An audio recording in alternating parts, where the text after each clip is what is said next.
है और वो नए जमाने की, तो दोनों में तालमेल बैठ नहीं रहा था।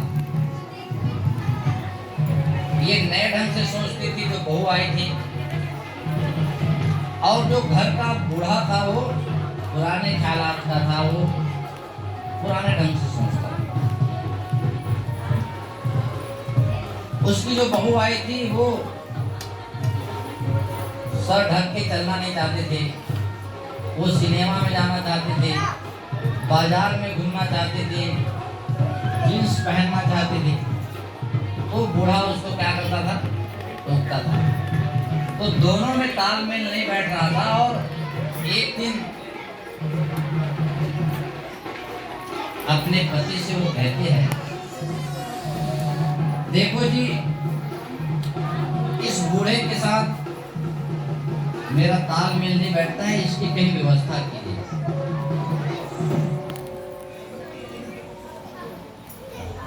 तो उसका पति कहने लगा कि भाई हमारा पिता है, इसने सुंदर घर बनाया है, और उसको अगर आश्रय नहीं मिलेगा तो ये अच्छी बात नहीं है, कहाँ उसकी व्यवस्था करें। तो कहने लगी कि इसके साथ हमारा तालमेल बैठता नहीं है, एक पुराने ख्यालात के हैं, और बाजार जाने से रोकता है, सलवार कुर्ती पहनने से रोकता है, जींस पहनने से रोकता है, सिनेमा जाने से रोकता है, सर ढक के रहना चाहिए, तमाम बातें हैं।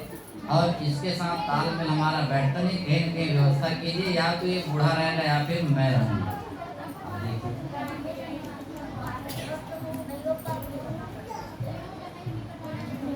वो कहने लगी कि अगर आप नहीं मानेंगे तो मैं मायके चली जाऊंगी, तुम देखते रहिए।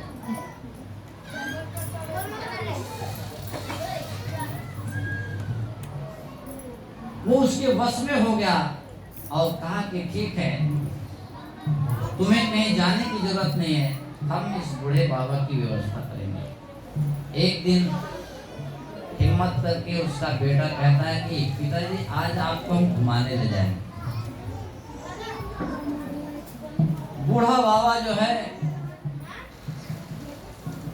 बहुत खुश हुआ, उसको इतनी खुशी हुई कि जैसे बच्चे खुश हो जाते हैं, ऐसे ही उसको बहुत खुशी हुई, क्योंकि घर में 10 लाख की गाड़ी थी, लेकिन कभी उसके बेटे ने उसको घुमाने की बात नहीं की। आज वो बाबा बहुत खुश है, वो बूढ़ा बाबा आज बहुत खुश है, क्योंकि उसका बेटा उसको कहीं घुमाने ले जाने वाला है।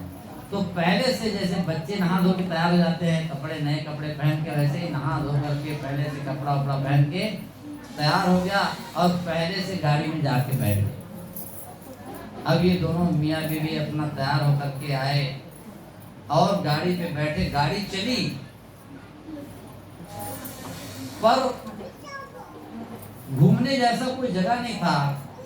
वो गाड़ी चली और रुकी कहाँ जा करके, वो हिल स्टेशन नहीं है, वो कोई जू वाला जगह नहीं है, वो कोई पार्क नहीं है, वो कोई मैत्री गार्डन नहीं है, वो वृद्धा आश्रम में जाके रुकती है गाड़ी। जब गाड़ी से उतरा, बूढ़ा बाबा को देखता है वृद्धा आश्रम में। वृद्धा आश्रम में अंदर प्रवेश किया तो वहाँ का मैनेजर उस बूढ़े को पहचान लिया। अरे बाबा, बहुत दिनों के बाद आप आए हैं। आपस में वृद्धा आश्रम का जो मैनेजर था और वो बूढ़ा बाबा आपस में बात करने लगे। पीछे से दोनों मियाँ बीवी जब वहाँ पहुँचे तो उसका लड़का देखता है कि पिताजी जो है मैनेजर से बात कर रहे हैं। तो उसका लड़का कहता है, मैनेजर साहब, क्या आप हमारे पिताजी से पहले से परिचित हैं? तो उस वृद्धाश्रम का मैनेजर कहता है कि हाँ, इसको कौन नहीं जानता है, ये आज से करीब 30 साल पहले इसी वृद्धाश्रम में और आया था। और हमारे वृद्धाश्रम का एक आश्रम और है जिसको अनाथालय हम लोग कहते हैं। अनाथालय भी हम चलाते हैं और वृद्धाश्रम भी चलाते हैं। तो अनाथालय से आज से 30 साल पहले एक बच्चा ये बूढ़ा बाबा ले करके गया था।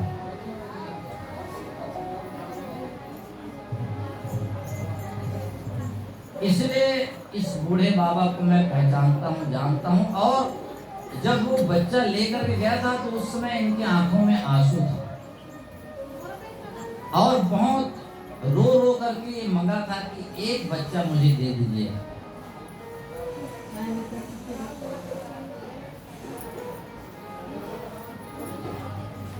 वो बूढ़ा बाबा जो है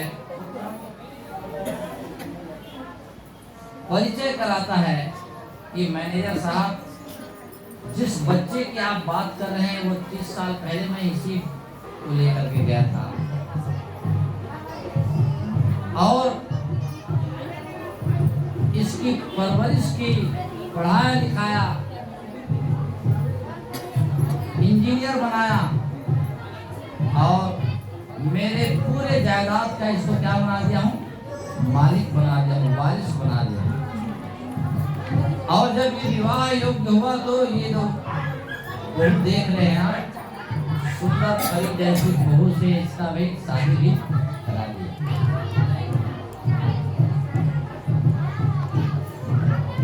इतना सुनते ही उसके बेटे के पैर के नीचे से जमीन खिसक गई। उसकी पत्नी भी जो है,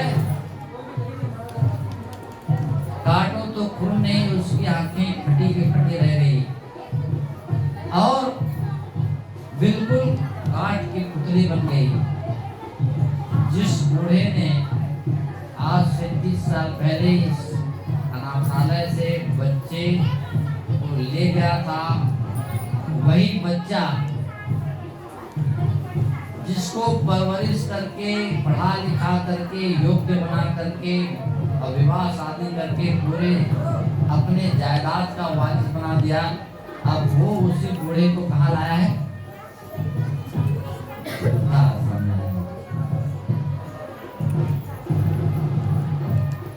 प्यारे बंधुओं, जब उस बच्चे को पता चला कि इस बाबा ने मुझे अनाथ को क्या बनाया, सनाथ बनाया, अपने जायदाद का वारिस बनाया, सुंदर घर मकान और पढ़ा लिखा करके और परी जैसे बहू से शादी कराया, और इस बाबा को मैं कहाँ लेके आया हूँ? वृद्धाश्रम में। कहने का मतलब मेरा यह है कि हम माता पिता के बहुत हमारे जीवन में ऋण होता है और उस ऋण को हम कभी चुका नहीं सकते हैं। उनको कभी रुलाना नहीं चाहिए, उनको कभी दुखाना नहीं चाहिए, उनको कभी सताना नहीं चाहिए।